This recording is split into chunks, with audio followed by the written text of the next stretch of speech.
advertisers.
Good evening, good evening, good evening, good evening, ladies and gentlemen. Good evening to the listening public, the wonderful people here on the island of Nevis, our equally wonderful brothers and sisters on St. Kitts, and those who are listening farther field. I say a special evening to our friends and family in St. Martin, in Anguilla, those in Montserrat, those who are in the U.S. Virgin Islands, the British Virgin Islands, places like Tortola, Anegada, Virgin Gorda, those who are in St. Thomas, St. Croix, and St. John's.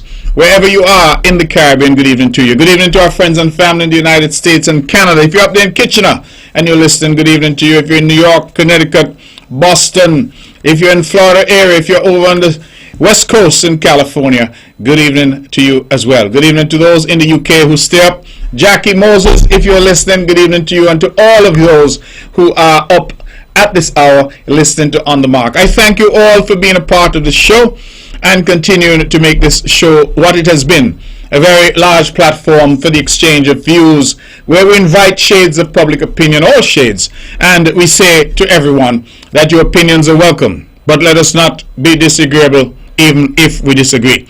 And so this is a forum for talk that we feel is important. We think that we are doing something that is important for our democracy, the upliftment of our standards of speech and discourse in terms of public issues. And so each night we come on a Wednesday for 2 hours of commercial-free talk radio, 8 to 10. This show is not a gimmick. It is not an election show. It is not a show designed at the last minute. It is a show that has been with us now for a decade and a half. It therefore means that we have longevity. And the reason that we have longevity is because you, the public, believe that this show is a platform that you can engage in and that we can teach each other something. And so, thank you for joining us. Thank you for being here. Let me start by thanking all the people in all the various communities that we have been walking through, knocking on doors, and the tremendous reception that the CCM team, or as we like to say, the Big Blue Machine, has received. I want to thank the good people of Stony Grove, where we spent some time yesterday, the people of Cherry Gardens, where we spent some time today. We have also, of course, been in communities of Cohoons, of Cotton Ground. We have been in Craddock Road. We have been in communities all across the island of Nevis, those in Gingerland, Handlers Road, and elsewhere. And I really want to say thank you. Thank you for your candor. Thank you for sharing your views with us. Thank you for telling us what your concerns are. And even for those of you who do not support the CCM, I am grateful that you have received us and shared your views and your concerns. At the end of the day, this is our country, and only by listening to each other can we make it better. And so I would like to express appreciation to you for receiving us on your porches, in your yards. Some of us invited us into your homes. We are truly grateful, and we're grateful for the warmth that we have received from our people and the support, the genuine support that we have. I am persuaded that our people understand the issues, that our people are concerned about the future of this beautiful island and this country, and therefore they are ready and willing. Now, ladies and gentlemen, we are here, and I have some concerns, as I always do, but some concerns which I think are broader concerns for this country. Certainly we're in an election cycle, and in an election cycle we'll get the cut and thrust, we'll get the to and fro. That is inevitable. There will be different views and different opinions. We do not need to get angry with each other. What we need to do is to articulate the issues in as clear a way as we can. And you, the populace, will eventually decide. You, the voters, will decide who it is you trust to lead you, who it is you trust to go to St. Kitts in this election, this federal election, and form a government to represent you. Who do you think has the best interests of the island of Nevis at heart? For those parties running in Nevis and in the wider federation, who do you think has the best interests of the country at heart? And I'm very proud to say that this CCM team is a team that is tried, a team that has been tested, and a team that Nevisians know to be true. A team that you can depend on. And that for me is very important. We are living in serious times. And as I always say, serious times demand serious attention from serious people. And we have demonstrated that we understand the times in which we are. The country now is in a post-pandemic period. We must now seek to rebuild, to try and capture some of the gains that we would have lost over 2 years of lockdown. And I continue to make the case, because I think it is based on fact, not fiction, that no other premier in the history of the island of Nevis has had to deal with a pandemic like the COVID pandemic. No other premier has had to deal with the weight of the economy almost collapsing as a result of the measures that we were forced to take because of COVID. And I'm proud that Jehovah God in His wisdom put me here at a time such as this, because at the end of the day I think we weathered this storm, and our record under pressure, dealing with an unprecedented crisis, is stellar. A record I think that is second to none, and indeed best in class insofar as our region is concerned. I take it as a matter of personal pride that during the 2 years of lockdowns and curfews and difficulty, job losses, and an almost decimation of my government's revenue, because of course with tourism down, hotels closed, airports closed, it means that our primary source of revenue was offline. And yet we were able to ensure that every public servant, every worker at our statutory corporations, and every pensioner got paid on time and in full. I believe that that was a remarkable achievement given the difficulties that we had. And we not only achieved that, but we tried to keep our people safe.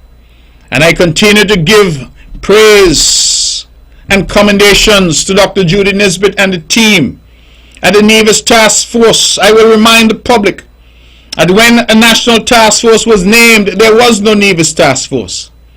My cabinet took a decision that we had to appoint people on the ground in Nevis, because we are persuaded that nobody could sit in Bastille and manage the situation on the ground in Nevis as well as we can. And I believe that that decision was the right decision, and it bore spectacular fruit. Dr. Nisbet, if you're listening, to you and your entire team, the island owes you a debt of gratitude.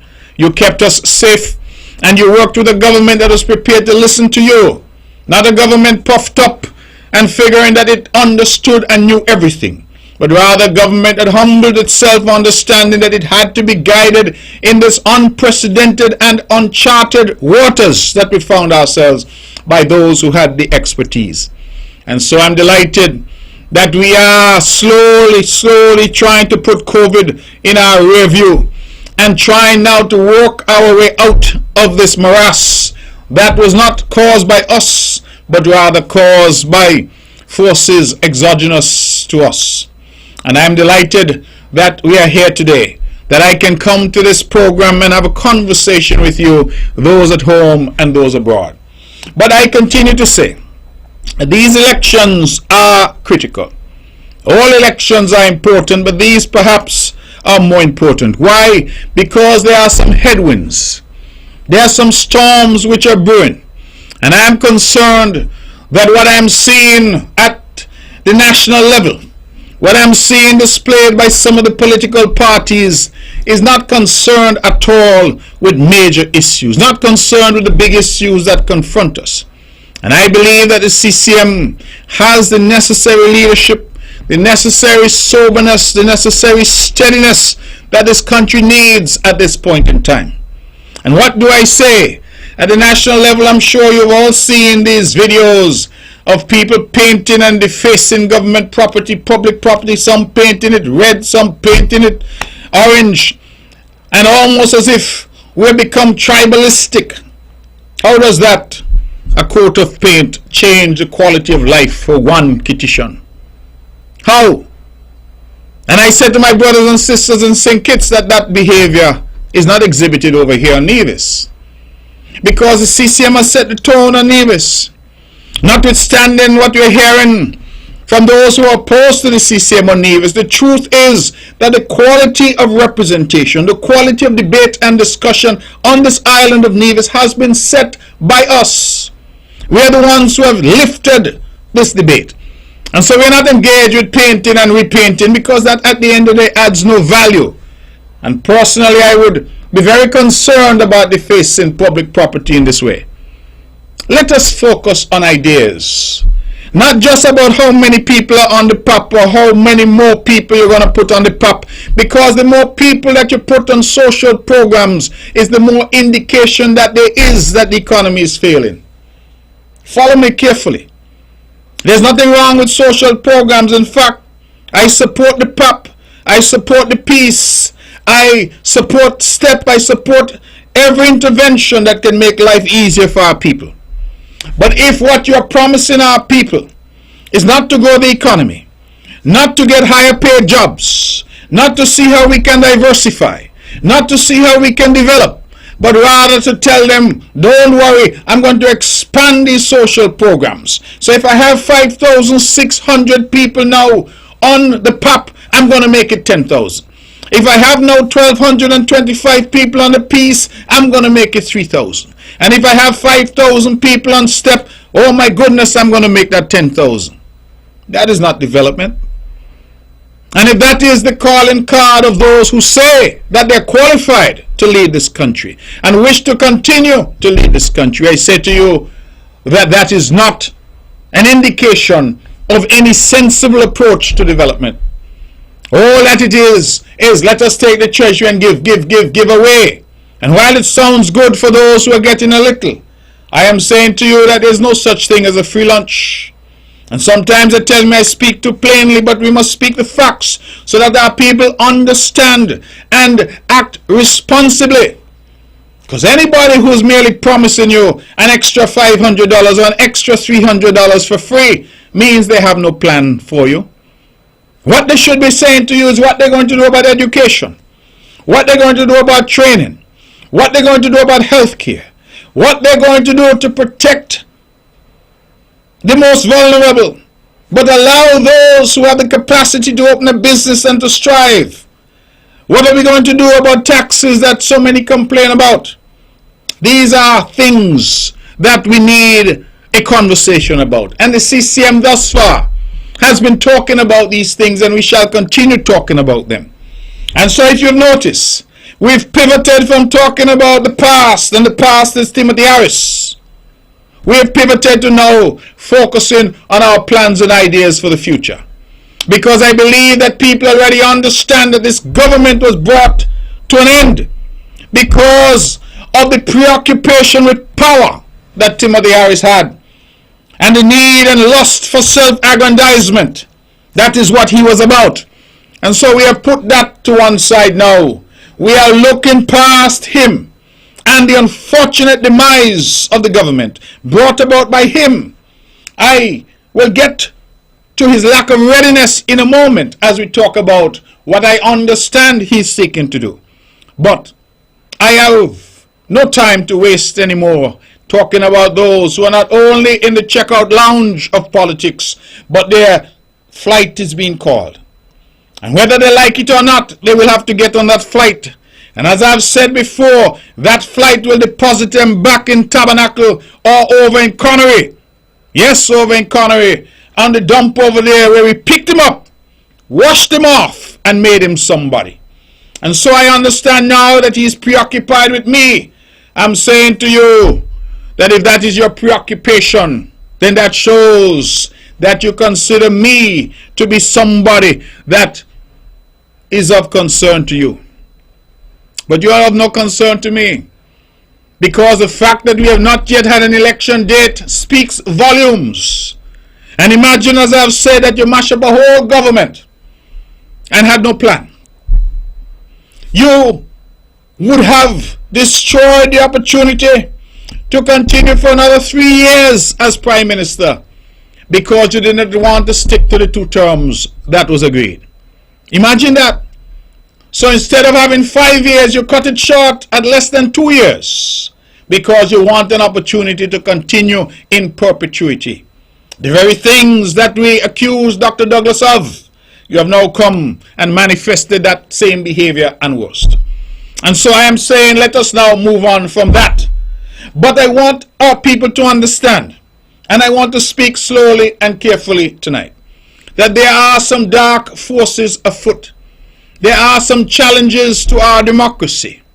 Today I was alarmed to learn that Dr. Harris and his team, fighting desperately as they are to cling on by their fingernails, have decided that despite the constitutional provision that makes it pellucid that an election must happen within, hear my language, because it is the language of the Constitution, an election must happen within 90 days.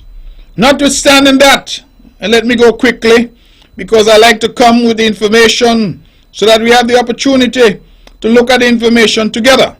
I'm trying to find a document here that I had on my phone and seeking to see if I can find that document. I will read it, but it speaks to the section of our Constitution that speaks to the date for an election. And the date for an election as set out, and I have it now, please forgive me, and I make reference specifically to section 48(1) of the Constitution. And let me read it into the record.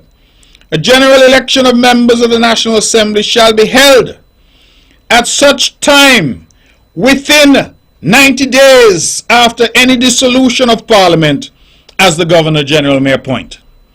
At such time within 90 days, a general election of members of the National Assembly shall be held at such time within 90 days after a dissolution. All of us know that the House was dissolved on May 10th because the Speaker, the Honorable Michael Perkins, had given notice that he intended to convene the House for purposes of hearing and debating the motion of no confidence, which would have brought the Prime Ministership of Timothy Harris to an end. We felt that he had already lost legitimacy, since 6 elected members representing the majority had already written to His Excellency the Governor General, indicating to him that we no longer repose trust and confidence. But here, in response to that, he opted to give a big speech, dissolve Parliament, say he fired 6, and he beat his chest and said he did a great thing. And one would have thought, therefore, that he had a plan, that he had a team already assembled and ready to go. We now look at who he has brought, and we know that these were not his first choice. But we know that the people that he asked turned him down and said, no, Timo, not you. We're not going to be prepared to go on any ticket with you. And so what he has now is what they call the rest, the remnants, because those that he wanted he could not get. And that is why you realize he was the last to launch. He couldn't launch. He didn't have candidates. So I'm saying to myself, you mash up a whole government and you don't have a plan? You don't have a plan? You don't even have candidates? Look at the candidates he has now brought. I believe that there will be little objection that it is the worst team ever assembled in the history of politics in this country. And so, Section 48 of the Constitution makes it clear that an election must happen within 90 days after dissolution. The dissolution was on the 10th of May. So you start to count from the 10th of May in terms of 90 days. Now I'm hearing today that he has persuaded himself that 90 days as specified in the Constitution doesn't mean that. and that he has persuaded himself that he has 90 days to call the election, meaning that he has 90 days, and so on the 90th day, that is when he can declare when the election is going to be. And therefore, he seems to have persuaded himself that the election can be held outside the 90 days prescribed by the Constitution. So in my view, if that is the plan, then I am to say that reason has certainly fled to brutish hearts. Because the Constitution is clear. It is not written in language that equivocates, language that is subject to any misinterpretation. The language is clear. If you must do something within a particular period, you cannot seek to go outside that period. It didn't say an election, the date for an election must be announced within 90 days. No, it said in section 48.1 that the election must happen within those 90 days. Let me pull up my phone again. I like precision. What does it say? Section 48.1. A general election of members of the National Assembly shall be held at such time within 90 days after any dissolution of Parliament as the Governor General may appoint.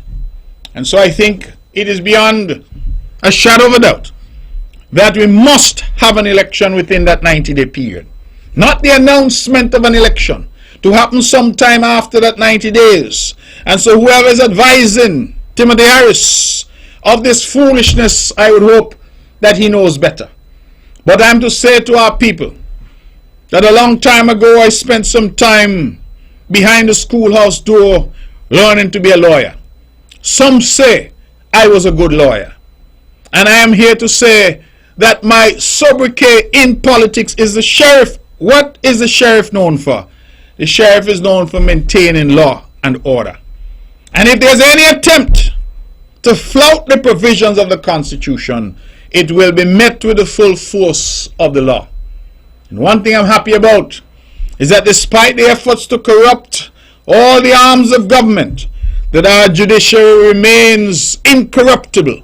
And I'm happy for that. The rule of law is still paramount in our country.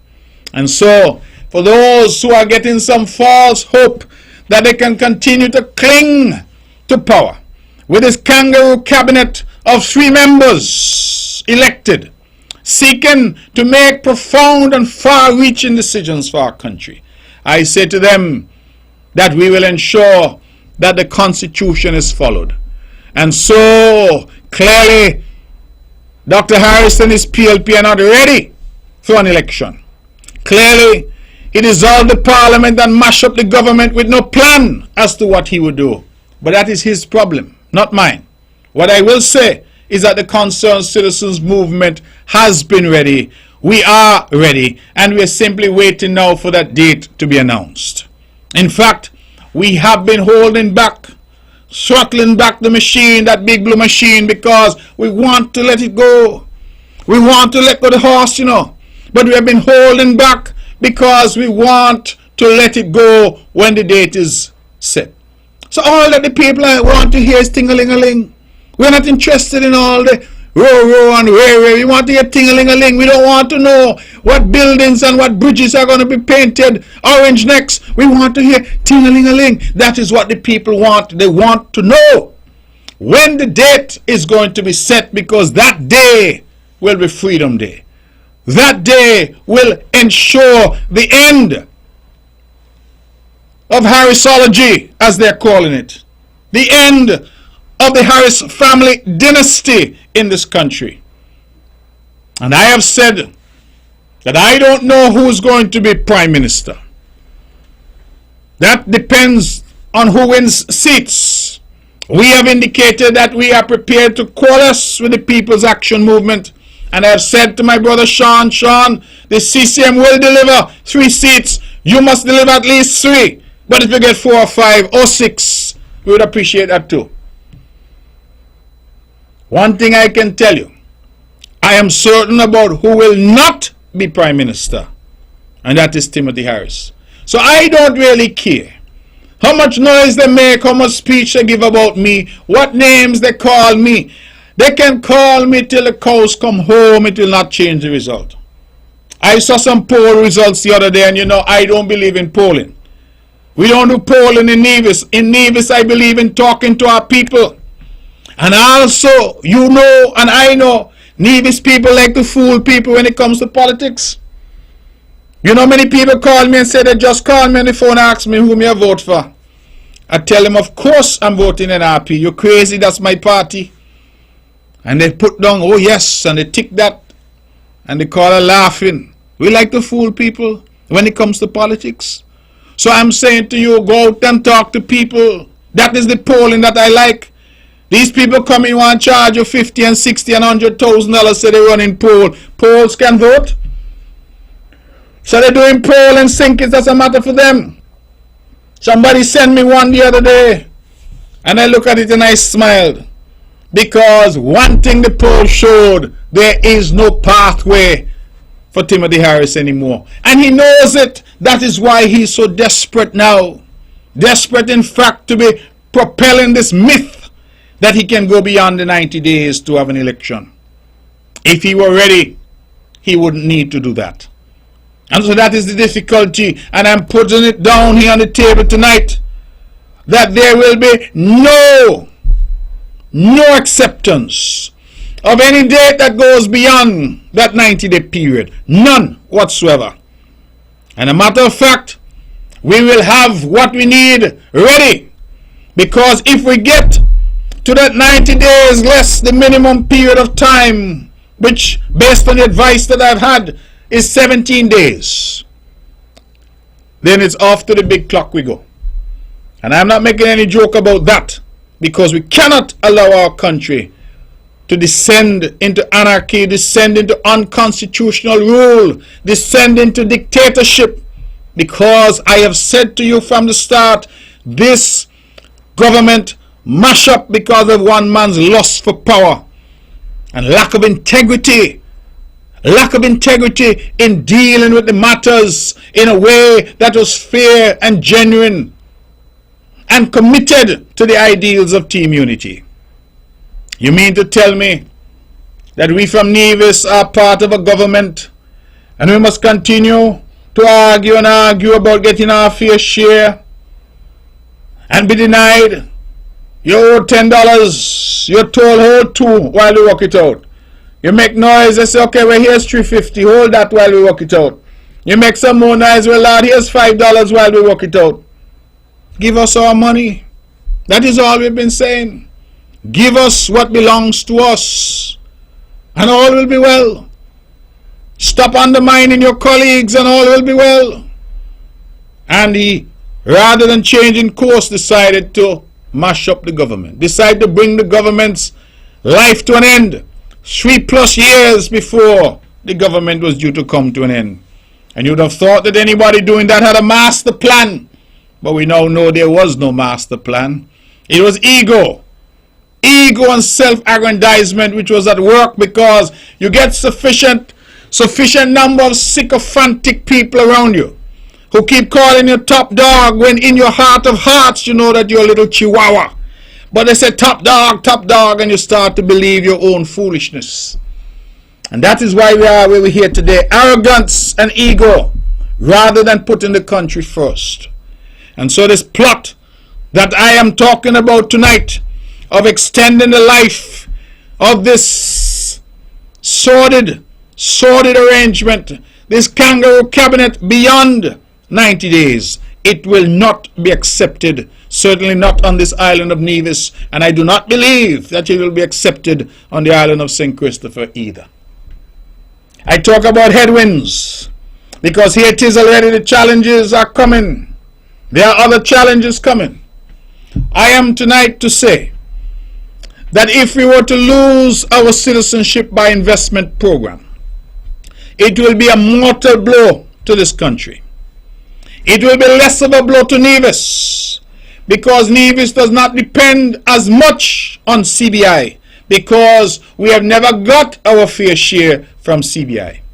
And so while it accounts in some cases for 22 and 24% of the Nevis budget, it accounts in some cases for as high as 52% of the federal budget in St. Kitts.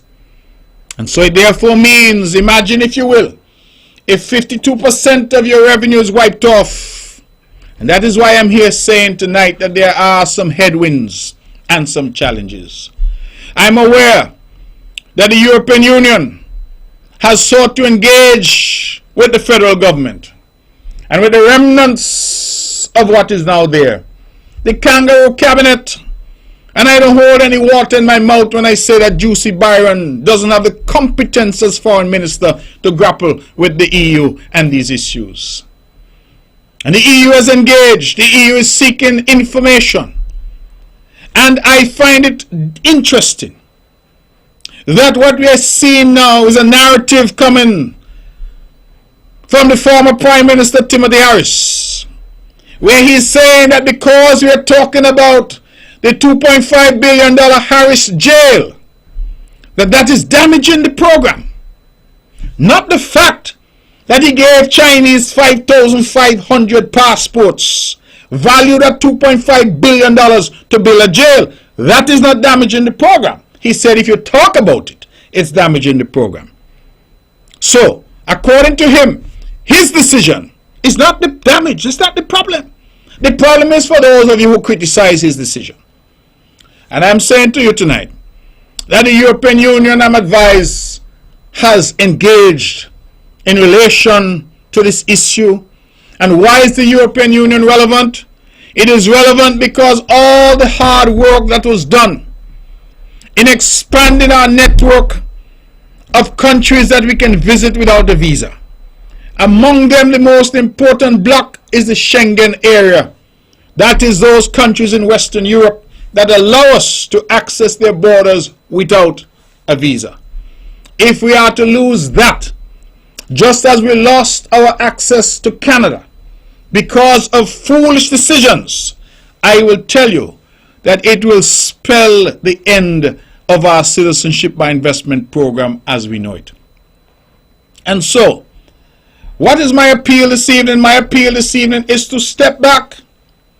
Step back, because we have a three-person, three-elected member cabinet. I call it a kangaroo cabinet, making far-reaching decisions. When the decision was taken to prioritize a jail, which in the budget of 2021 was estimated to cost 88 million EC dollars.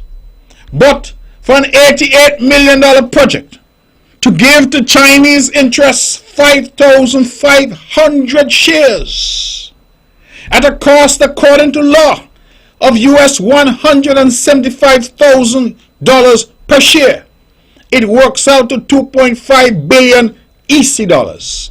And you ask the question, which I'm sure every kindergartner must be asking in the country, how did an $88 million jail end up costing $2.5 billion? I'm told by those who are far better at math than I that is 27 times the estimated cost. Where is that money going to go? I have seen a proposal that has come to the federal government. It said that they wanted to build a bridge between St. Kitts and Nevis. And the cost on that bridge was somewhere in the vicinity of 400 million US or 1 billion EC. So could you imagine that the Harris jail is costing 2.5 times the cost of building a bridge between St. Kitts and Nevis? Think about it. You're not seeing that schools and retooling and re-equipping our education system, that is the priority. You're not seeing a state-of-the-art hospital in St. Kitts and in Nevis, state-of-the-art polyclinics. You're not seeing training of our people, free university education, ensuring that every home has a degree. You're not seeing any plan to expand the economy, to diversify, to get us into tech areas and high-paying jobs. You're not seeing any of that. We're not seeing any effort to try and climate-proof our country. Try and do the necessary infrastructural improvements that when the ravages of climate change come, we can be more resilient. You're not seeing that. We're not seeing any help for our farmers and our fishers. No effort at food security. What you're seeing is a preoccupation with building a jail. Building a jail. And you ask yourself the question, why is that the preoccupation? And the answer must be clear now even to the blind. Even the blind can see that the preoccupation with building a jail is to ensure that some people in that small constellation of greedy individuals, those who are in power and close to power, who depend on that for that gravy train to flow. That is what this is about. And that, ladies and gentlemen, is the reality. But to pull this now into the context of global affairs and why we need sober leadership at this time and why we are equipped in the CCM to provide that type of leadership, that we can go in the corridors of Europe, in the corridors of the world and negotiate with them and ensure that we protect our citizenship by investment program. It is critical, absolutely critical, that we confront these issues head on. And the reckless behavior that we're getting from this former Prime Minister, from this kangaroo cabinet, the reckless behavior of giving 5,500 shares to the Chinese to build a jail. I am saying that it is a real and present danger to our citizenship by investment program.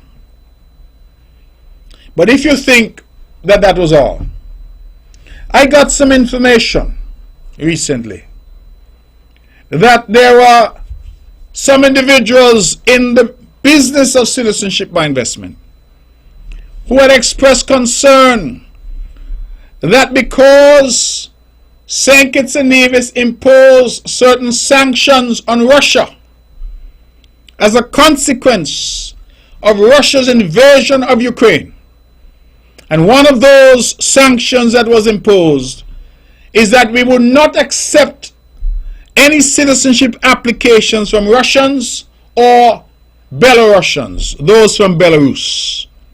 So no applications from Russia or from Belarus, because those two countries are the aggressors in a war against Ukraine. We have supported in the United Nations widespread international condemnation of this act of aggression against the people of Ukraine. And we have said quite clearly that it is important, particularly for small nations of the world, to have the protection of the global world order. Else we stand to be overrun by those who are more powerful, and we then become a world where might and might alone becomes right. And so, having stood with the rest of the world, and having, of course, the United States, the European Union again, the United Kingdom, Canada, and others, which are crystal clear in their view about this war in Ukraine, I was aware of pressures that were being brought by some developers to resume processing of claims for citizenship by Russians and Belarusians. And I'm getting some information. I am hopeful that that information isn't correct. But I'm getting some information that again, in this lust for money, this greed, that Timothy Harris has either already taken the decision or is in the process of taking the decision. He and this kangaroo three-person cabinet that he has to resume processing of applications for citizenship from Russia and Belarus. Now, I want you, brothers and sisters, to consider. And if I sound passionate, it's because I believe that what we have here is a classic example of somebody who's saying, if I can't have it, I'm going to destroy it. All of you remember as young boys playing cricket. And if one of your friends owned the bat, when he got out, he'd pick up his bat and he go home, the whole game mash up. It seems to me that what we're seeing here is a despotic approach. An approach which says that I prefer to destroy this country so that any incoming government will not have the benefit of a citizenship by investment program in order to manage the affairs of the country. And so, if this decision that I'm hearing has either been taken or is imminent, that we will now again, in the face of all the global sanctions, start to process citizenship applications from Russia and Belarus. Here's what is going to happen. I was foreign minister of this country for 7 years. Here's what's going to happen. The United States is going to respond. Canada is going to respond. The UK is going to respond. And the European Union, which is already concerned about our CBI program, is going to respond. And I do not believe that those responses are going to be kind to St. Kitts and Nevis. And I could be quiet, I could say, well, let the advisories come. Let the responses come. But I love my country. And I recognize that what is afoot here is a deliberate effort to destroy our country, to put at risk the citizenship by investment program that has given us Park Hyatt and Kittishan Hill, and all the development that you see happening in St. Kitts. It has been through citizenship by investment. And so I am saying that we have to protect it. And of course, we have to ensure that it has the longevity that it has demonstrated. It started in 1984. We are now in 2022, and it is still there. But clearly, some reckless decisions are now being taken. And look who's taking these decisions. 8 elected members of the parliament stand outside the cabinet. 8. It means therefore that 8 constituencies, that elected representatives are currently unrepresented in the cabinet. 8. Our notion of democracy, that it is our people who through their vote elect members, send them to parliament. From those members a government is selected, a cabinet is selected. From that cabinet the support of the majority is what selects a prime minister. All of that has been set on its head. And if that decision that I am advised has either been taken or is about to be taken, that Russians and Belarusians will now once again be admitted to our citizenship by investment program because we have a desperado, a desperate man acting out and seeking to destroy that which he knows he will no longer control. I am saying to our people, be careful, because the consequences will be severe. Not for the Russians. Russia got plenty money. Plenty money, plenty oil, plenty natural resources. Russia will be fine. Russia is a powerful country, the second most powerful army in the world. Russia will be fine. What about Kittitians and divisions? What about us? If you were planning to take your family, having saved up to a little trip to Europe, you want to see Paris, you want to go to Holland, you want to go to Germany, Switzerland. What happens now? What happens when the United States decides that it will take action against us because we are small? And this is why I'm saying that in these serious times we require people who are serious and can attend to the serious times with the serious attention that these times demand. Not what we're seeing now. You know, I am no longer the foreign minister of this country. But every day I get calls from governments across the world. You know why? Because they recognize that even though I no longer hold the title of foreign minister, they are nevertheless seeking me out to get a sense of my view on this or on that. Because whilst I was there, I was respected as foreign minister. St. Kitts and Nevis was respected, notwithstanding our size, that we brought a cogent and credible perspective to global issues. And so I get calls all the time. And I can say that we have had in recent times some very embarrassing situations for St. Kitts and Nevis. Our people may not have heard me when I said it before. But I'm aware, for example, that at the Commonwealth Heads of Government meeting recently convened in Kigali, in Rwanda, that St. Kitts and Nevis was the only country that did not cast a vote on the critical issue of who will be the Secretary General of the Commonwealth for the next 4 years. We had two contenders. We had the Honorable Kamina Johnson-Smith, the Foreign Minister of Jamaica, and we had the incumbent Baroness Patricia Scotland, who was Dominica's candidate. So we had two CARICOM countries, Jamaica and Dominica, vying for this position. And St. Kitts and Nevis did not cast a vote. Think about that, my friends. Reflect on it. The only country of 53 or 54 Commonwealth nations that did not cast a vote. I cannot begin to tell you the cause that I took. The cause that I took because people understood that if we had a sober foreign minister, somebody who understood the issues, not just a nameplate, that this could never have happened. And I was ashamed because in 7 years I led the foreign ministry of this country, there was never a whiff of scandal, not emanating from our diplomacy.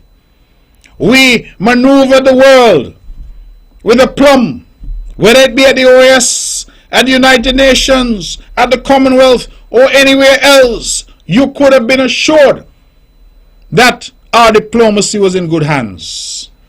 And here we are, weeks after I am no longer foreign minister, that we are the only country in Rwanda that did not vote on such a pivotal and critical issue.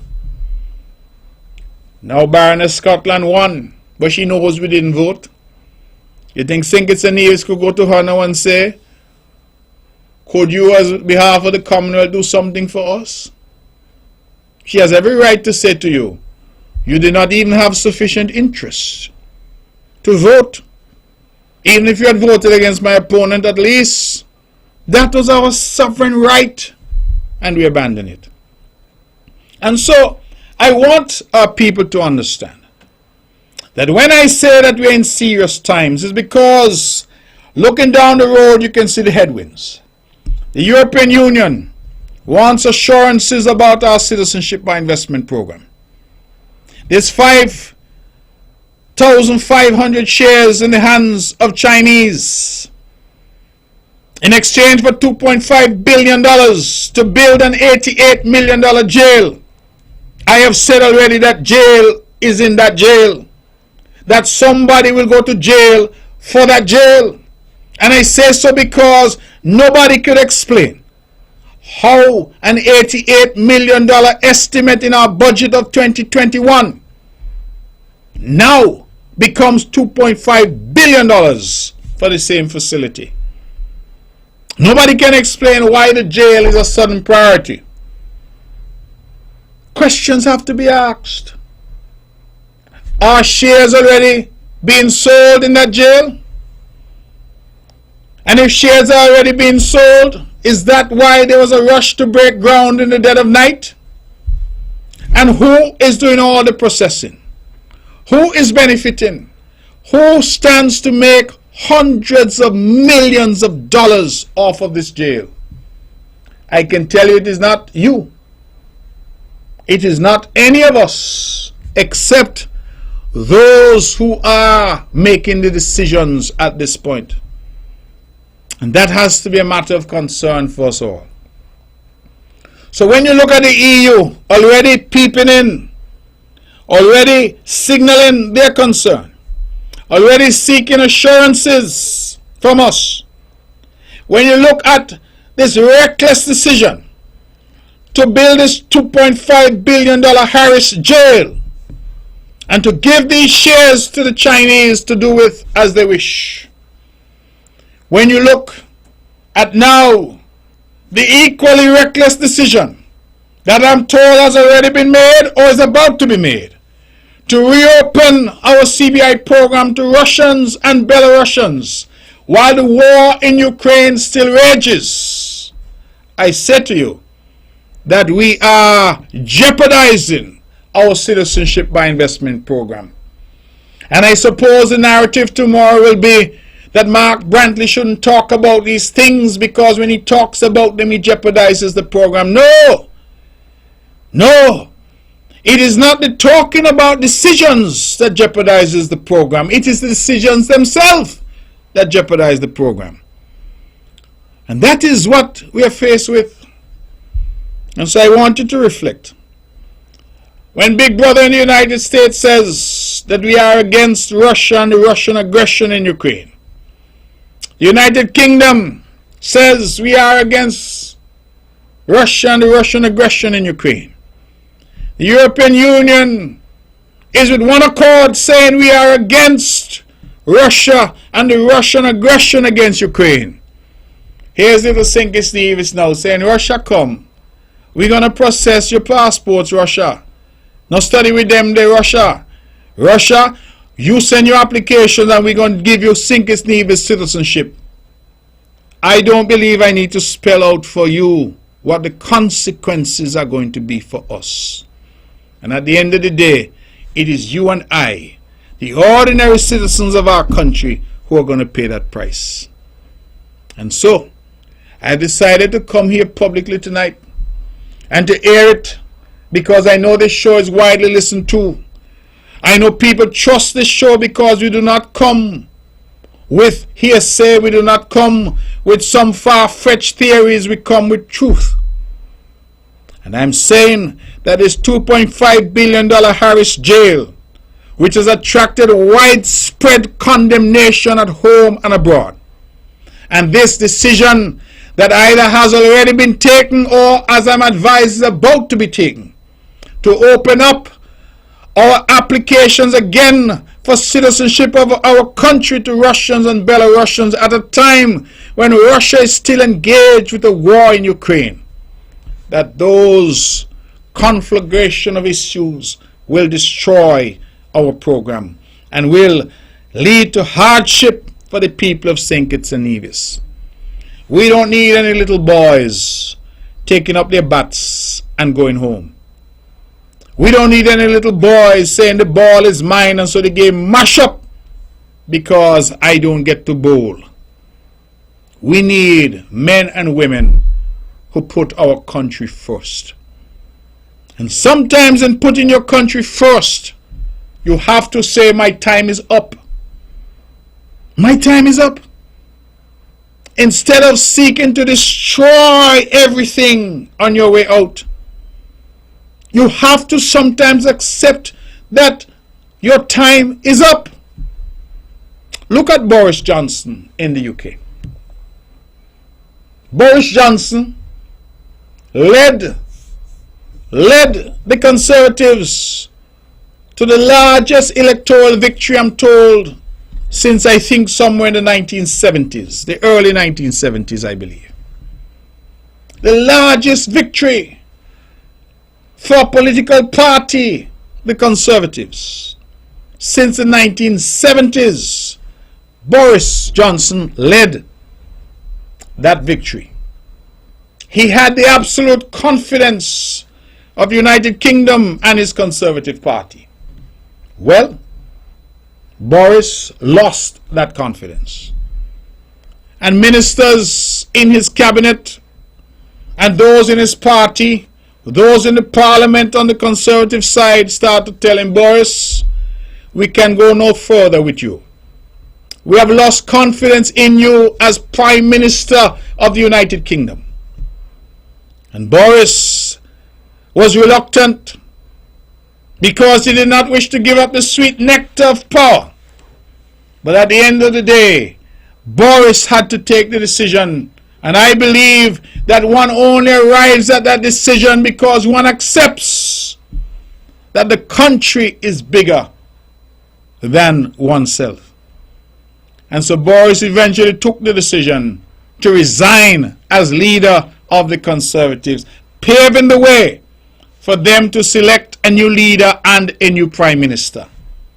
Now Boris didn't say, well, okay, since you all don't want me, I'm going to dissolve the Parliament and I'm going to go back to the polls. And along the way, I'm going to mash up the UK economy and take crazy decisions.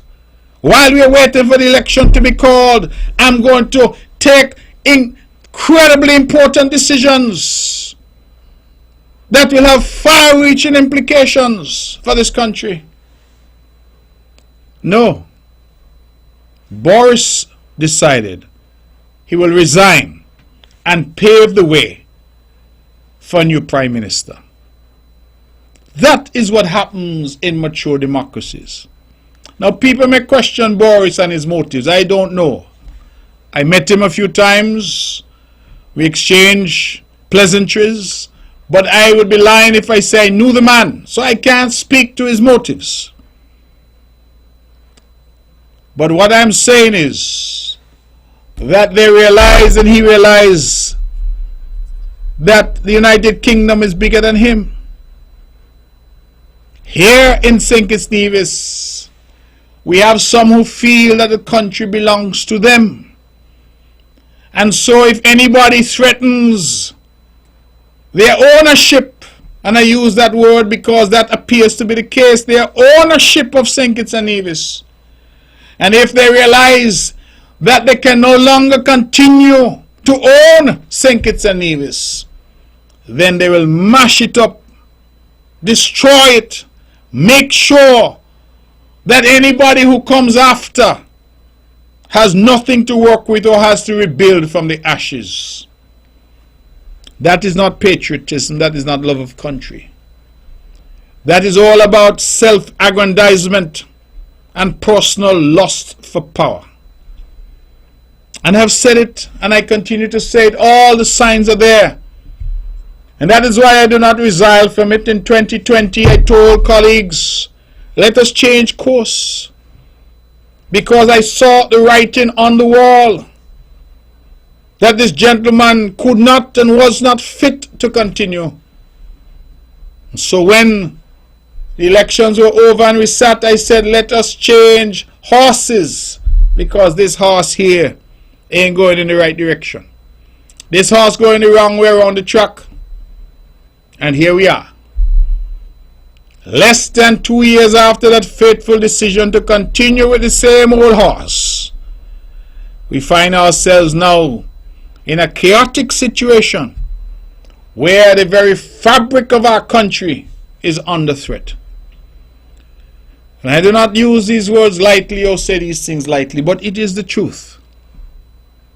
And so, I am here, ladies and gentlemen, to say to you that we must now prepare ourselves, because the minute that the bell is rung, we have 17 days, because I'm sure it's not going to give more than the minimum, and we then get to that date which I am calling Freedom Day, when our people will be liberated and be able once more to move on and hold our heads up high as Kittitians and divisions, having sober leadership and a sober government, not no kangaroo cabinet, a real cabinet comprising a majority of elected people in this country. Hold our heads up high. Have people administering portfolios, not those who say they don't want any portfolios. If they win, just give them the money. Not those, because those will not be among the saints that go marching in. Sober government, because we have some serious issues to confront. Examine with me, if you will, the escalating cost of food. As we're doing our walkthroughs and talking to persons, the issue of increasing prices and inflation keeps coming up.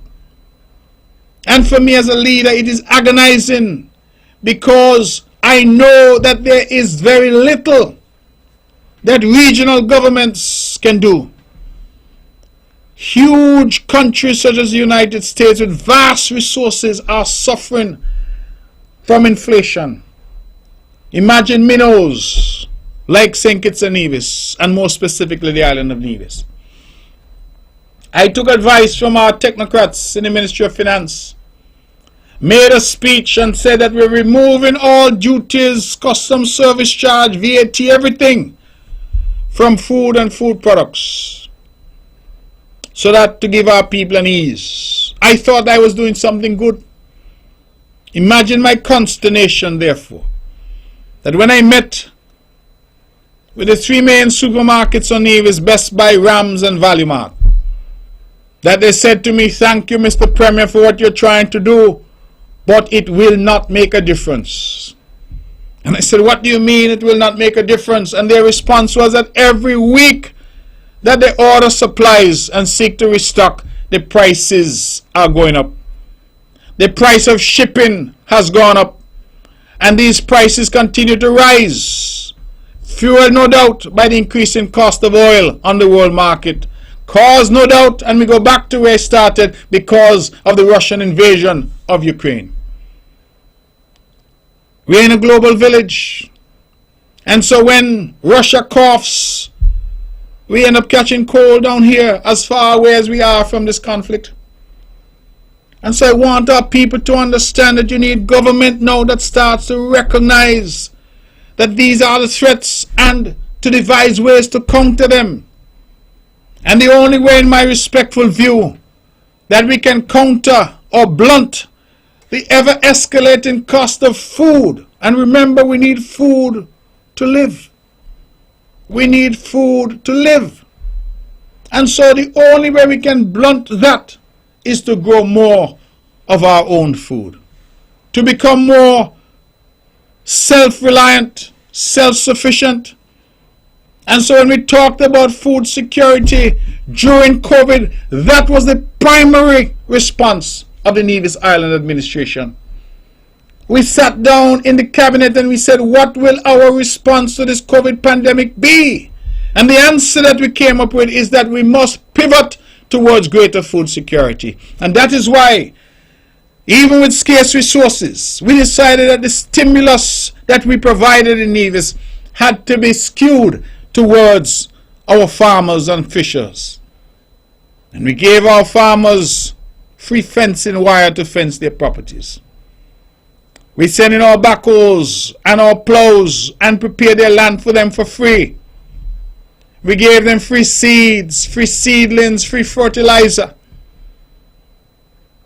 We gave our fisher folk free fish pot wire and additional rolls at a 50% discount. We gave our farmers, our animal farmers, free feed. And we decided that we will work with our farmers, gave them free water, because we thought it was critical that we came out of COVID stronger in the area of food security. We distributed free shade houses to some of our farmers who are using technology. I can't remember all the names of those who got, but I know they were distributed, and I'm told those shade houses cost over $60,000 each. We invested in agriculture, in seeking to feed ourselves. We built the Lawrenceston Parry storage facility right there at Prospect, so that we could have refrigeration to give our farmers and their produce a longer shelf life. An investment that we made during COVID, because this is a government that is serious about serious issues. We went down to Indian Castle and we created a 35-acre fruit farm in Indian Castle, And I want to take a moment here to give maximum kudos and credit to the Deputy Premier of Nevis and the proud representative of the people of Nevis 11, St. Thomas's and St. James, the Honorable Alexis Jeffers, because he has led that revolution in agriculture in Nevis. And when recently I am to learn that we have over 3,000 banana trees there at Indian Castle, many of them already bearing. We have over 4,500 coconut trees that were planted. We are already reaping melons and sorrel. We have dozens and dozens of mango trees, guava trees, hundreds of soursop trees. And I am now told by the minister that he has his eye on an additional 45 acres to plant more coconut. Because the intention now is not just about food security, it's also about diversifying our economy. This is what I mean when I talk about a serious government. Having serious plans to address the serious issues that confront our country. And I give the Honorable Alexis Jeffers maximum credit because he has led a revolution never before seen in the context of food security. That's the only way that we can say to Miami, keep your tomatoes and your onions. Keep your sweet pepper and your cantaloupe and your watermelon. Because we are growing them here in Nevis. And because we are growing them here in Nevis from our own soil, we are better able to control the cost. Keep your eggs because we are producing them here in Nevis. Keep your chicken because that is the next big plan that we have. We will have a broiler industry right here in Nevis producing our own chicken for local consumption and for export. These are ideas that we are not just talking about. We have already demonstrated our commitment to making them happen. And the competent leadership that you have seen from Alexis Jeffers. Go down there to Indian Castle and see for yourself. Go across this island and see the renaissance and resurgence in relation to agriculture and food security and food development. Look across the island and the landscape. Look at the young people now getting involved. Don't like to call names, but I'll call some. Mr. Paris, Richard Paris, there in Prospect. Young Anthony Gager, Mackie Truss, to name a few. Look at them. See what it is they're doing. That is what we're talking about. Danny Atherton. And then you have the traditional farmers who are still out there producing. And that, ladies and gentlemen, is one of the primary responses of this government to COVID-19.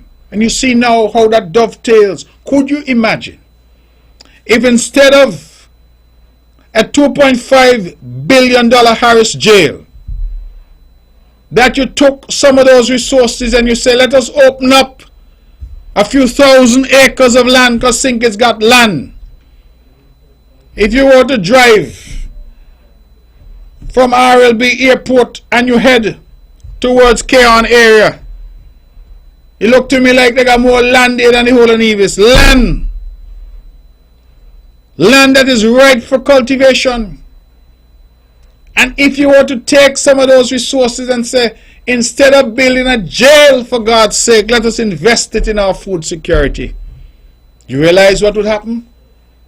I see the Brantley community as a little farm that they've created.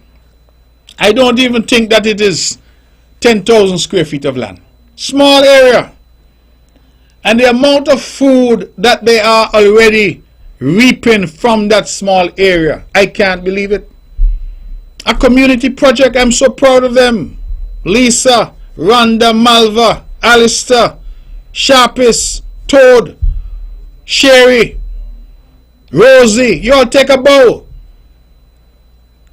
Because a small community project, the amount of food that they are already reaping from that. And I said to myself, my goodness, What if we could replicate this around the island? What?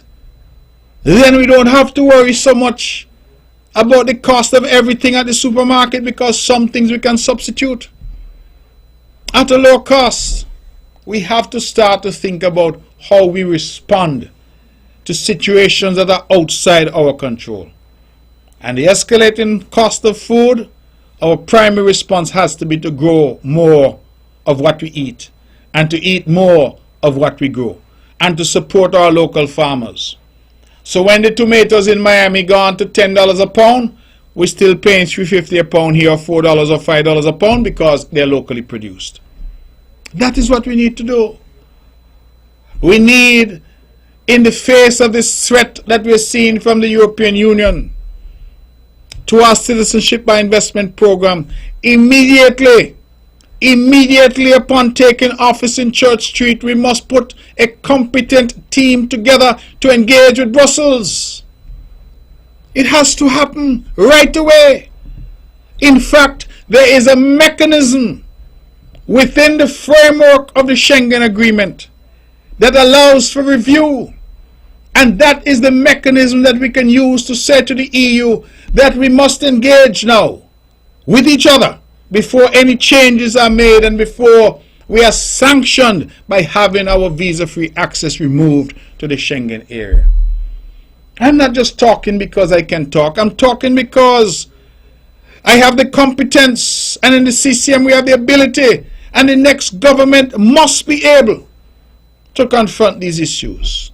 Sean Richards, I hope you're hearing me. You and I spoke at length today. You are aware of these issues.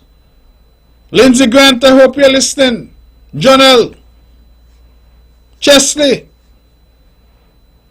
the entire team, Miss Gray. Oh, I met Miss Gray, a lovely lady. I want you all to be cognizant that these are the issues that the next government is going to have to confront right away.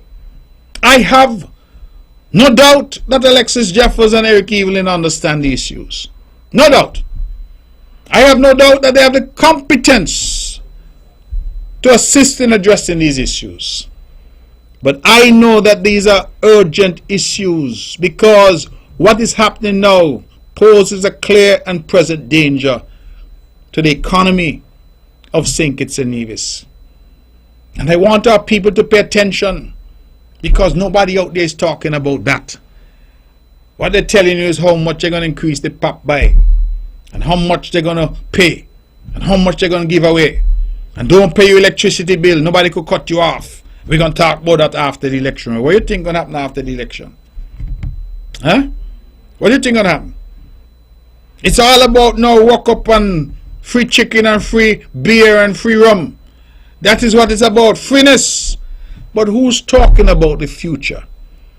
Who's talking about the difficult issues that we will have to confront? Who's seeking to develop a plan to confront those issues? And so I'm asking tonight, has the EU already engaged? And if the EU has sent already a letter which poses a threat to our visa-free access to Schengen, why is it that that has not been disclosed to the public? Why is it? And what is the plan to deal with that issue? What is the plan when the United States and Canada and the United Kingdom and the same EU respond to the decision to reopen our CBI program to Russians and Belarusians? What is the plan? And this is not rocket science, you know. It just requires people who are sober and sensible. Mature leadership. Not this rah, rah, rah, rah, rah that we're hearing. Mature leadership. No matter how much paint you put on a wall in St. Kitts, that can't help us with the EU. That can't help us with rising food prices. To deal with the rising cost of fuel on the world market, we don't produce oil. We have to explore and develop our renewable energy sources. And I have made it clear, and the CCM has made it clear, that once we're able to access our fair share of citizenship by investment revenue, we will finally be able to produce geothermal energy on this island. And once we have geothermal energy that can provide the whole of Nevis and possibly the whole of St. Kitts as well, it means that we couldn't care less what happened in Saudi Arabia and Norway and anywhere else in Venezuela who producing oil, because we're no longer dependent on oil to generate our electricity. You know what kind of freedom that represents? Not only are we saving the environment by limiting emissions, but we are also at the same time insulating ourselves from these shocks and the ever-increasing cost of oil on the world market. My friends, I am talking about real solutions to real problems. Not painting a wall. Not fighting to see whether the wall should be orange or red. That is Mickey Mouse stuff. Not telling you how much more free money they're going to give you, because that is not sustainable and that doesn't build you. When somebody come and tell you, I'm going to increase the amount of money you get every month from 500 to 1,000, that you could stay home and get that for free, tell them no. Train you. Equip you so that you can go and occupy a job and perform and feed yourself. Tell them don't give you a fish. Teach you how to fish. That is what you need to do. And we need to resist this temptation. You see this freeness?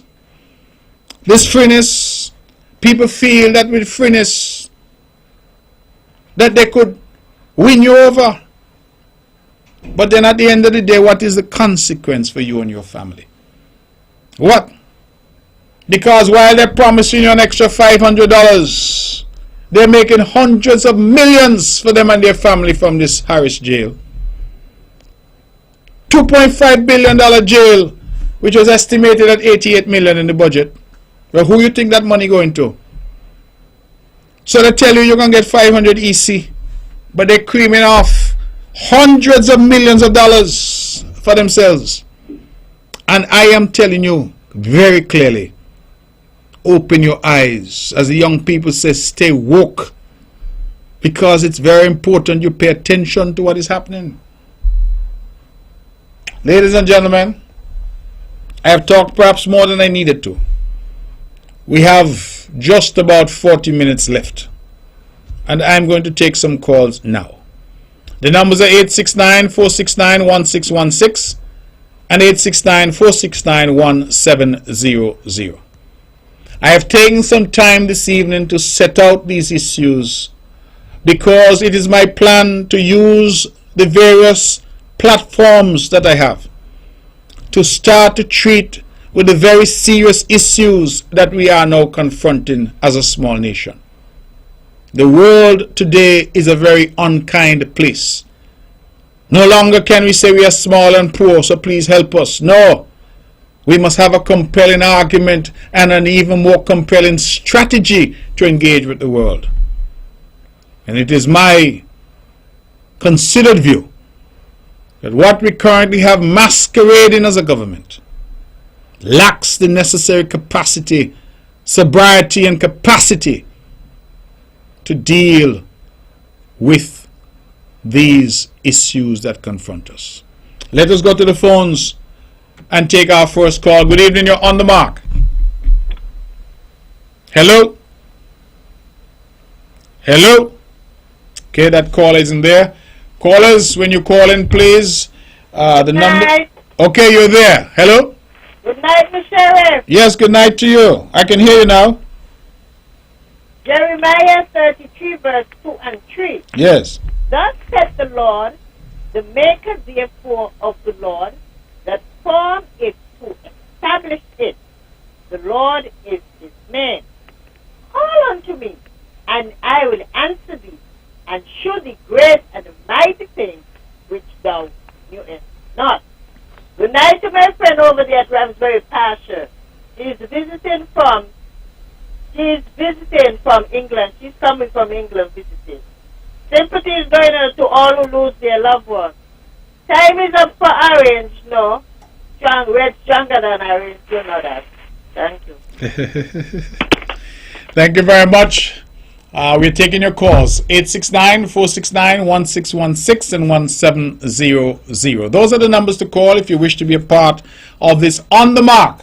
I believe it's going to be the last show before the bell rings, because the bell must ring very soon. And so that is my prediction. By the time I come here with the strength and through God's grace next week, we will have a date, because night run till morning catch 'em and morning a come. Simple as that. So ladies and gentlemen, if you want to be a part of this show, those are the numbers. 869-469-1616 and 1700. Members of the CCM team out there, if you want to call in and add your own voice to the issues that have been ventilated this evening, then certainly this is the platform. The world is listening to you. Let me, as I wait for the phones to ring, send out to our brothers and sisters in the diaspora that we will shortly be calling on you for you to come home and exercise your franchise. And I feel particularly proud to say that, because I recall that in the cabinet, Dr. Harris was adamant that you should not have the right to vote in your own country. Adamant that you should not have the right to vote in your own country. And I recall it was Juicy Byron who came up with some formula, he said, that would result in you being denied the right to vote in your own country. And I recall telling them that if they were to proceed, then I, Mark Brantley, will resign over that issue. And eventually all of them back off, because that was their plan. So when they call you now and tell you come home to vote for them, remind them that they wanted to remove you from the electoral process. And you know what the reason was? Imagine they're bringing this to the cabinet for approval, and the reason was, they say, the overseas vote favors Labour. That was the reason, you know. Not that they're cleaning up the system or making it better, but the overseas vote, they say, favors Labour. So let us remove our own brothers and sisters, kith and kin, our own blood, from voting in the country of their birth.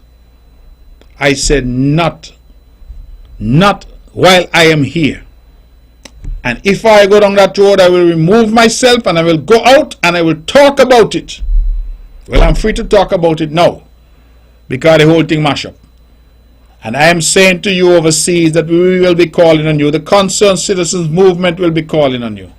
And we're asking for those who are available to come home and cast your ballot, because we know you are invested in your country. This is where your umbilical cord, your navel string is buried. Let's go to the phones. Good evening, you're on the mark. Hello? Good night, good night. Those that wait upon the Lord shall renew their strength. They shall run and not be weary. They shall walk and not faint.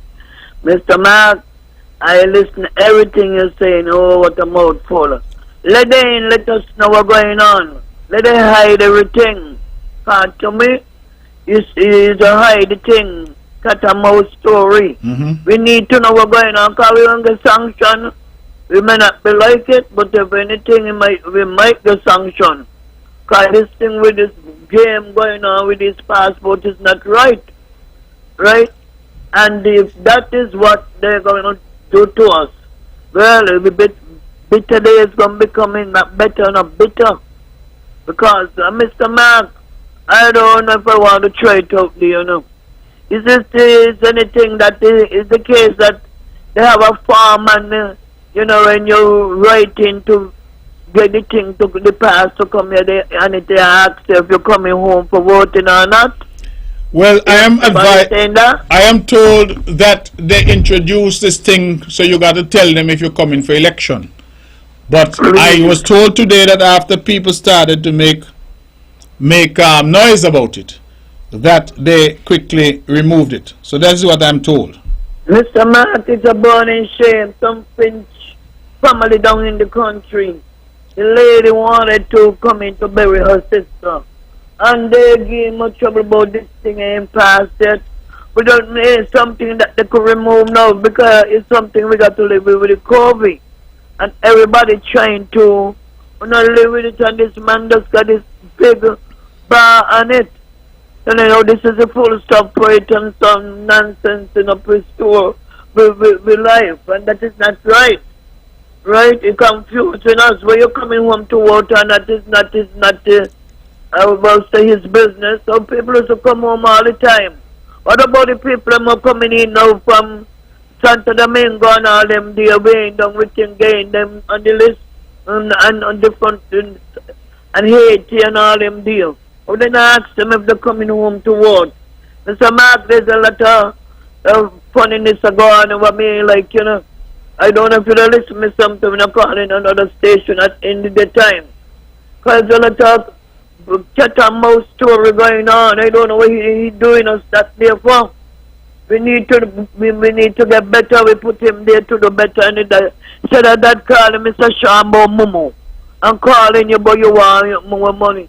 Since you never want more money, since you never had more money for you, when he sent up the letter to the policeman for the day after you talk, down here, the Sunday, and people buying it and coming on, and he support us and talk about you know to spend money. You hear how much crap you got, Mr. Mark, you make me feel so good.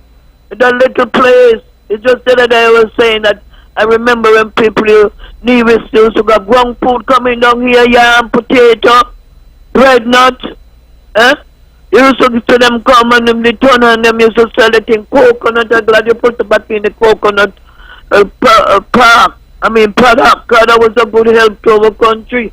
We got to see what's going on. You know what happening down here, Mr. Mark? He ain't doing that, you know, you look like you're taking our land just to say, you hear about the citizenship going on down here, Rampton? Yeah, go ahead. Yeah, the citizenship. They say when you go across there, Liverpool Road, you see these Spanish going up there, the only one dressed properly with say they're going citizen with the person who at the door tell him, why you just like that? Oh, we were sent here, and all those things. That is not right when he overcrowded, loaded with all them lot of people. So this was this is a trick, and wanted to be saying he must win, and he have people behind him, and him in a good standard to win. We have to go court the 18th of this month because social security money was really going on in our country. This is a dog there. Oh my gosh, Mr. Mark. You just hope I must know you're going to win your seat them up there. I don't care what they talk about you. You got the all disgusting people who not got no lights up in the place, who running a generator, and who no car. How do you want to describe them? And can't to Mr. Japan who counting when they're talking, the Mr. Politics that oh he really, oh he want this, he couldn't wait for what you see the thing. You see what was going on. I don't ask them what they wait for. The man see what was going on, and the people them come out and try to express, telling us now what's going on. Yeah. Well, I'm grateful. I'm grateful for your call as always. Thank you so much. Yeah. Okay. God bless you. You know, it's interesting, caller. They say I must wait, but then there's some saying, "Oh, he waited for 7 years. So what are you talking about now?" I don't understand. But the bottom line is, it's important that we confront these issues and do so in a straight and direct way, and allow our people to understand what it is we're dealing with in this country. Let's go back to the phones. Good evening. You're on the mark. Yes, hello. Good evening to you. Good evening. And good evening to you, sir, Mr. Premier, and good evening to the listening audience right across the planet. I have a question to ask you first. When the Honorable General Powell can say the jail does not cost $2.5 billion, and our colleagues in cabinet agreed, is he lying, Honorable Premier? You said General Powell said the jail does not cost $2.5 billion. $2.5 billion. I can't speak to what General Powell said. I did not.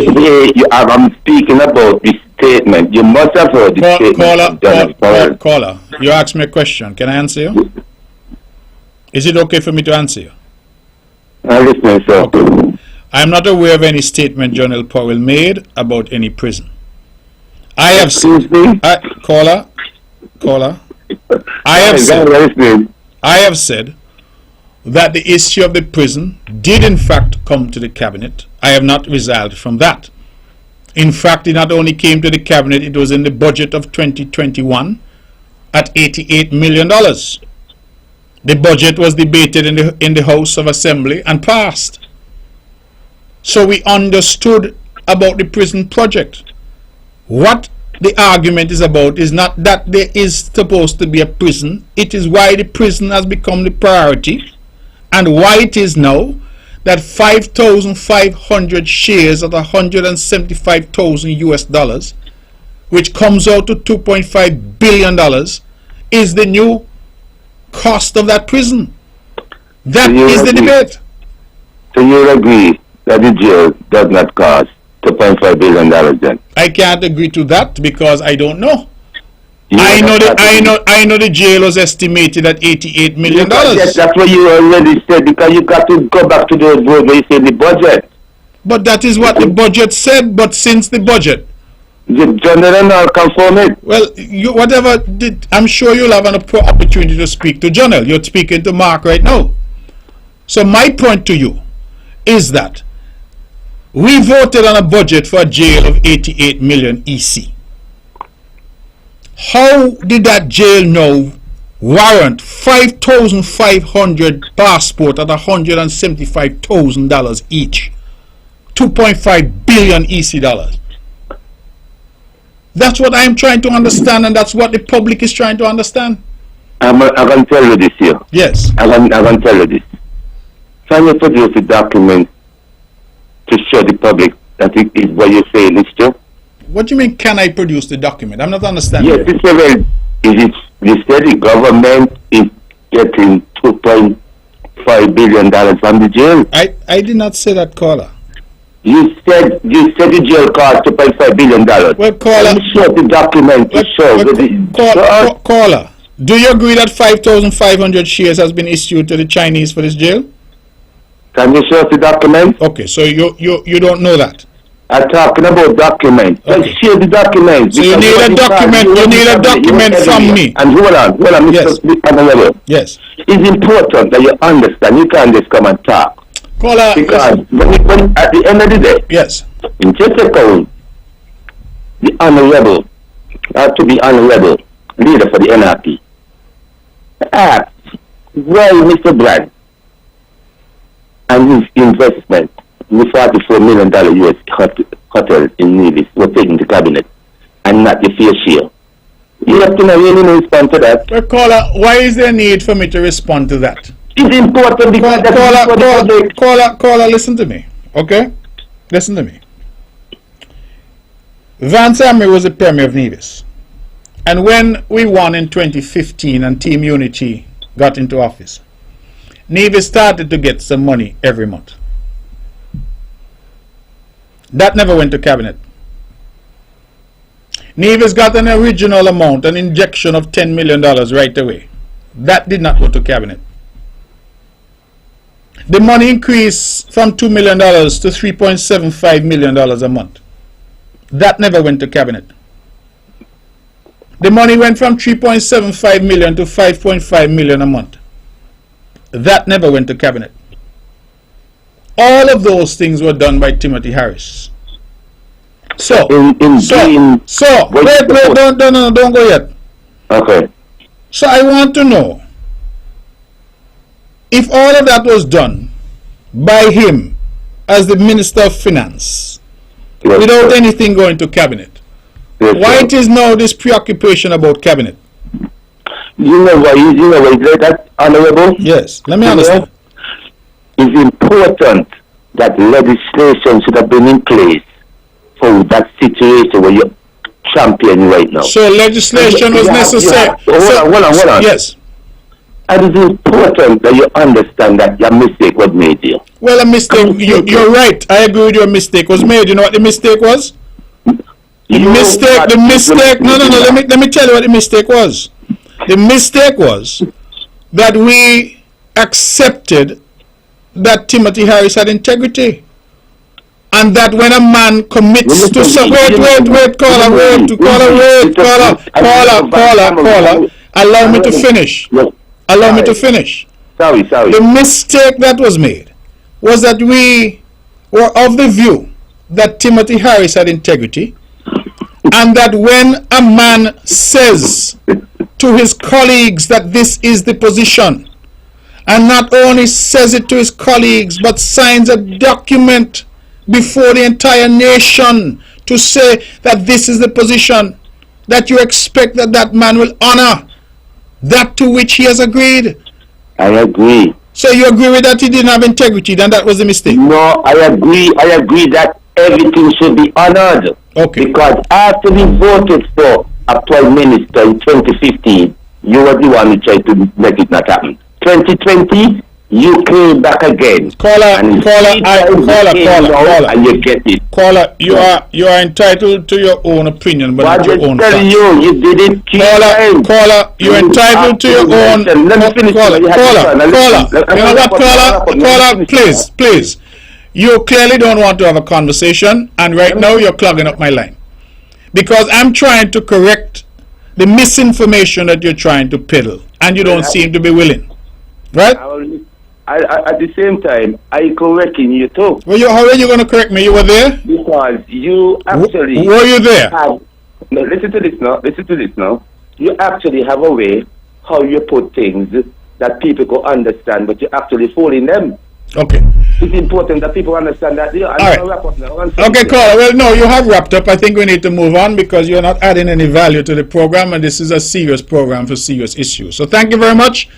Check in again next week and let's see if it's any better. What I will tell you is that the suggestion that I somehow tried to prevent Timothy Harris from being Prime Minister in 2015 is false. I am the man who introduced him at Greenland's Park as the next Prime Minister. So it is false to say that. 2020, I said to them, having seen him for 5 years, let us change direction. So, if you're making the point about 2020, then you're right, but don't say so about 2015, because that is not true. And I just want to make that clear. Not that the point matters, but at least the record should be clear. So I keep saying to you that when you call in, at least have the information straight and understand.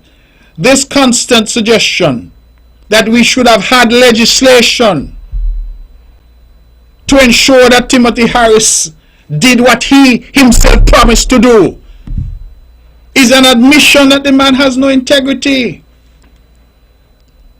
Because if he had integrity, caller, there'd be no need to make that kind of argument. This nonsensical position that he himself put forward about, the matter never came to cabinet. Well, if he never came to cabinet, how did Nevis get any money from CBI in the first place? How did we get an increase and another increase? Because none of that went to cabinet. So I hope that what I'm conveying, and I hope you're understanding, that these aren't real arguments. These are what you call red herring. This is like when the pressure of the Harris jail, the $2.5 billion jail, when that pressure came, Spencer Brand have a project. But when was Spencer Brand's project approved? 2014, 2015, something like that. There was some discussions after about shares and number of shares, but the project was approved before Spencer became a minister. Before he became a member of my cabinet, his project was already approved on land that he and his wife bought since 2008 with a loan from the Bank of Nevis. Private land, not government land. So what really are you talking about? These are what we call red herrings. By the pressure coming on me, so let me do a diversion. And it was nicely orchestrated with the fellows over here in NRP. You know, they have their paymaster and they say, well, this is the Sankey, so they sing. You know all that happens with NRP now. Timothy say, sing! And they start to sing. God bless Timothy. Stop! They stop. Sing again. God bless Timothy. That is what NRP is doing, you know. I mean, I could imagine that the founders of NRP must be, oh my goodness, they can't be in heaven looking down and thinking good things. They must be furious to see that this once great party has become a puppet for a puppeteer in Bastille. Let us go back to the phones. We have 20 minutes left. Let's see if we can get some serious conversation. Good evening, you're on the mark. Let's see if we can get some. Hello? I didn't want to call back in, but when you hear your conversation in everybody have the views. You don't let them tie up the line because they don't want to lose the vehicle or they don't be driving up and down with nonsense. And they're glad we're going on because he's the one seeing the people them getting the citizenship every day. Right in the area doing the work there, so don't let them tell you, Mr. Mark, there's better thing to do. Alright. Good. Either do a lot of other people so too, no? Come on with the nonsense story. Alright, well, we're not going to waste time on that. We're not going to waste time on that. Let's continue with people who have something to put on the table for us to chew on tonight. We only have about 20 minutes left, so we're taking your calls. 869-469-1616 and 869-469-1700. Let's go right back to the phones. Good evening, you're on the mark. Good evening, Mr. Brantley. Good evening. This is Chevenet. How are you, Chevenet? Yes, I wanted to talk about an activity that the Health Promotion Unit will be having next week, Wednesday, the 20th of July. It's a quiz. It's called the Are You Salty quiz. It's a quiz about hypertension. It's going to take the form of a spelling bee or a school quiz like we used to have before. We're going to have 7 participating teams from various businesses and organizations. We have the Audit Department, NEVLEC A and B, Social Services, the Methodist Church Women's League, and the Post Office, as well as Eden Brown Youth Group. So we have 7 teams vying for the prize of first place, and we are asking the general public to support this. The event is free of cost. It's going to be held at MEPAC on the 20th of July. That's next week, Wednesday, starting at 4:30. It's going to be interesting, educational, and fun, so we encourage everybody who can to come out and support the event. Okay. Well, thank you very much. I haven't heard your voice in some time, so I'm happy that you're calling. All right? Thank you. Good. Thank you. We have 16 minutes left. Right here on the mark. For those of you just tuning in, this is Mark Brantley, your host of On the Mark this evening, and we're having a good time. We're talking about the issues, we're inviting your comments and your feedback, and we are engaging with you. That's what I have done for the last 15 years, through the grace of God, and through the sponsorship of Daniel Brantley, one of the Federation's leading law firms. And that's why we're here. Through their sponsorship and generosity, I want to thank them, and we can afford to do 2 hours of talk radio, commercial free each week. Let's go back to the phones. Good evening, you're on the mark. Hello. Good evening. Good evening to you. You remember you used to go on with Dougie. And tell him about he gonna stay on the opposition bench in the House of Assembly. So which bench you gonna stay on? The same opposition side with Dougie. I used to go on with Dougie in the House of Assembly. So you think so you think that Douglas and I are gonna be in opposition? Caller, you're calling. I mean, I keep encouraging callers, when you call, this show is not an ordinary show. This show is a big stage, a big platform. If you're going to take up your phone to call, then be prepared to have a conversation, because nobody on this show is simply going to accept what you say. You will be challenged, and a conversation will ensue, a respectful conversation, but one nevertheless. So if you're unprepared for that, then get yourself prepared before you pick up the phone and call, because the world is listening. So if you say that I used to criticize Dr. Douglas and say he'll stay in opposition and I will be in opposition with him, then that may well be the case. Let us see what happens. But I have put my trust and confidence in the people of Nevis. And I believe that the people of Nevis, in number 9, 10, and 11, will send us back to Church Street. The members of the Big Blue Machine, the Concerned Citizens Movement. And when that happens, caller, the people of Nevis will know that they have the finest representation for them in Bastia. And that is simply the fact of the matter. And so, they will decide. And when they decide, as I like to say, their voice is the voice of God. Do we have any more calls? Callers, we are calling in. CCM members, if you're out there and you're listening and you want to add to this discussion, we're asking you to call as well. Feel free. 869-469-1616 and 869-469-1700. Ladies and gentlemen, we continue to take the message of hope as we go around and we engage with the people of Nevis. I want to indicate to you that we will be having our continued walkthroughs. I'm told here that on Thursday, that is tomorrow, we should be in Barnsgut area. I hope I'm correct in that regard. And so we're looking to engage with the good people of Barnsgut. And on Saturday night, we have a public meeting in the heart of Hamilton. And we're looking as well to engage with our family, Nivision family in Hamilton. So let's go back to the phones and take some more calls. Sorry, caller, we've lost that call. Please call back in. Let's try this call. Good evening, you're on the mark. Hello? Okay, caller, I don't think that this again is the forum for that. I'm not sure if you're crying, but if you're crying, call 911.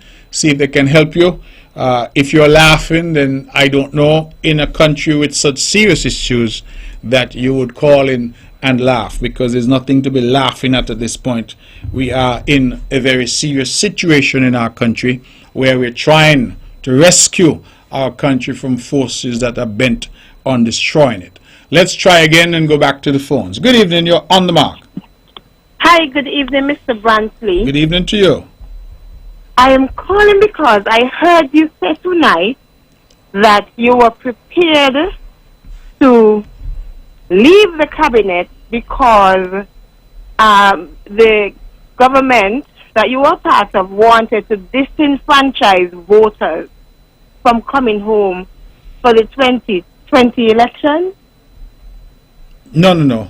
They wanted to disenfranchise. They wanted to, remove the right of overseas voters to vote here. Remove the right for the overseas voters to vote here. But did not they do that in the 2020 elections when Labour couldn't get to bring in anybody? No, because what happened in 2020, nobody was able to bring in anybody because of the pandemic.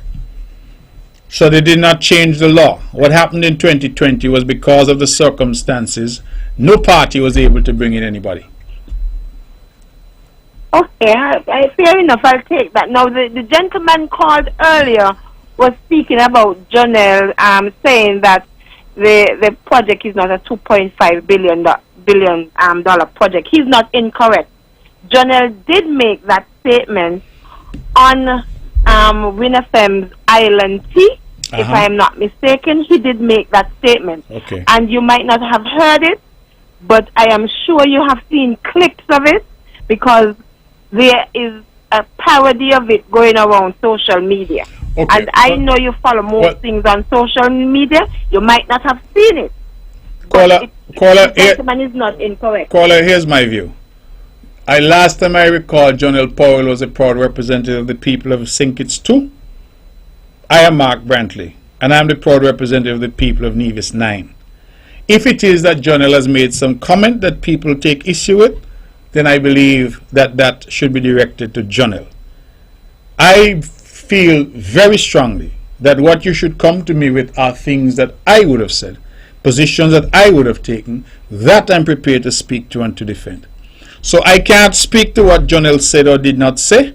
That is a matter for Mr. Powell, and I believe he's more than competent to answer for himself. But Mr. Brantley, yes, both yourself and John L. are planning or running on a PAM CCM ticket. Caller, you so don't. if you're not speaking a cohesive statement, then you can't. We as the voting public have to look.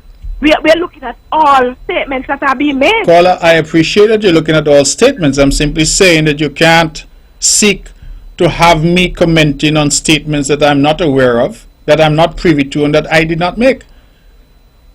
Whenever you find Jonel on a show, challenge Jonel about what Jonel might have said. I think that's fair. I in some respect, I would agree with you. Okay. But because when you're at your meeting and when you're at the show, you said PAM and CCM, and they say PAM and CCM. So you should have a cohesive statement. Okay. So Well, you haven't heard the statement. So I would encourage you to ask General Powell a question because you're running on the same ticket. okay. Caller, this is Mark Anthony Graham Brantley. Have a pleasant night, Thank Mr. you. Brantley. Mark Anthony Graham Brantley, the representative of Nevis 9. And I don't care how you twist it, turn it, or try to spin it. Timothy Harris is building a $2.5 billion jail that was estimated in the budget at $88 million. And he has put that jail ahead of Waterford Keon, ahead of the Bastia High School, ahead of national health insurance so that poor people can get the health care that they need, ahead of JNF, ahead of improvement in health care, ahead of development of renewable energy, particularly geothermal energy, and certainly ahead of the people of Nevis, equal citizens in this country, getting a fair share from the Citizenship by Investment Program. As a matter of fact, caller, you should be concerned as I am concerned that at $2.5 billion, that jail is 6 times the amount of money that has come to Nevis in the past 7 years from CBI. The same $400 million that the same Timothy Harris says to Nevisions, we should be quiet and satisfied because we never used to get nothing. And that I, as the leader of Nevis, am greedy because I have called on him to honor the agreement that he made. The agreement that he made, that he signed to. I have asked him to honor it, and that makes me greedy. And all manner of names I've been called for simply asking him to honor that to which he committed. So, whatever Jonel said, Jonel will have to answer for. I have just spoken for Mr. Brantley. That's me. And the people of number 9 know me. And they know what I stand for, and they know what I say. So the next time that you have something that you want to challenge me on, then come at me with what I am responsible for. Whatever utterance that I might have made. Because I cannot answer for anybody else. I can answer for policy prescriptions from my team, but I can't answer for statements that any individual would have made. And so I want to just make that very clear to you. Let's go back to the phones. We have about 7 minutes left. Good evening, you're on the mark. Hello, good evening. How are you? I am fine, and it's so good to hear you. How are you? I am wonderful, thank you. I just have something to say. While many are trying, I know that you and the CCM-led administration are going to use your strong moral values that you were taught from small. Such values are very important just because it's a part of being in a leadership position, because it will allow others to clearly identify the wrongs from the right and the right from the wrong. Now we are in depth of critical thinking, as we all should be intellectually disciplined to know what process are going to follow shortly. Let's all be observant and also reflect and also communicate. Whatever you and the CCM-led administration are doing, just know I feel you guys are doing the right thing. Keep on doing the best for Nevis. Thank you so much, my dear, and thank you for your call. I really do appreciate it. And whilst I was listening to my dear friend there, speak truth to us. I got a message, I was checking my phone, and somebody said that this argument about the fair share for Nevis not going to cabinet is so silly, because the same Timothy Harris who makes the argument says that Nevis got $400 million. Well, not even $1 out of that $400 million went to the cabinet. None of it was a cabinet decision. And the text that I got is saying that that point also needs to be made. So on the one hand, oh, he never brought it to cabinet. On the other hand, I give them $400 million. Well, not one penny of that went to the cabinet. I just make that point because I think it's an excellent point to clinch the nail, if you will, to show how absolutely asinine the argument being advanced is. Let's go back to the phones. We have 4 minutes. Good evening, you're on the mark. Hello? Yeah. Yes, sir. Good night again. Yes, you have to be very quick. We only have a few minutes. Yeah, I'm going to be very quick. When your own words, when you spoke and said, I want to thank the Honorable Prime Minister, Dr. Timothy Harris, for his astute leadership, etc., and went on. Were you fooling us? Okay, that's the question. That's the First question. Yeah, well, you have to call it. We don't have time, so be quick, I'm not going to be long. Let me finish now because I want to understand. So, the next question is this. When we all voted in unity, and we voted PAM, PLP, CCM, you think it was right to just turn your back on the voted and just do what you all want and have no regard for how the voters don't feel in terms of what went down in the past 6 months? Okay. Thank you, caller. Thank you for your questions. You know, you asked an interesting question. Is it right for us to turn our backs on the voters? Well, let me answer you this way. The voters of Nevis 9, the voters of Nevis 10, and the voters of Nevis 11 all elected the CCM overwhelmingly. The voters of Nevis of St. Kitts 2, the voters of St. Christopher 4, the voters of St. Christopher 5, all elected PAM overwhelmingly. Timothy Harris decided that he's going to fire the representatives elected from 2, 4, 5, 9, 10, and 11. So, did he have any regard for those voters? You see, we must be careful sometimes what we are saying if we don't understand the full implications. Because you're asking me if I had no regard. I did exactly what the people of Nevis sent me to do. Represent them. And if tomorrow I am called upon, I will do the same thing. Represent them. Because that is why they sent me to Church Street. They didn't send me down there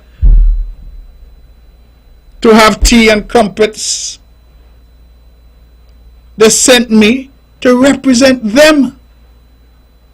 And I'm not going to go to lollygag with anybody, because at the end of the day, the people of Nevis deserve what was committed to them. What was agreed. I find it fascinating that everybody who's supporting Timothy Harris are saying that somehow the rest of us should have stuck to agreements that he be Prime Minister. But they're not at the same time making the argument he should have stuck to the agreements. That one said that Nevis must get its fair share, and two that said that he would only do 2 terms. No. They said those things should have gone to Parliament. But the rest of us somehow were beholden. My view, my position is pellucid. I like to use that word.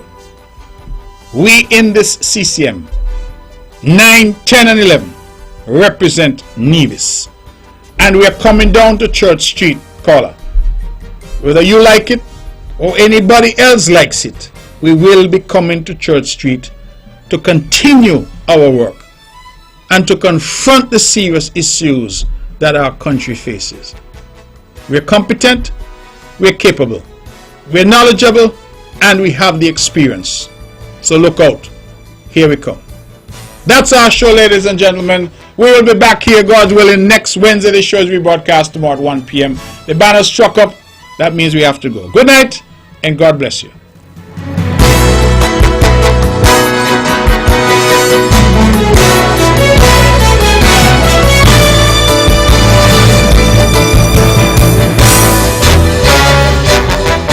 The views and opinions expressed on the preceding program were solely those of the participants and do not necessarily reflect the views of the Nevis Broadcasting Company Limited or its advertisers.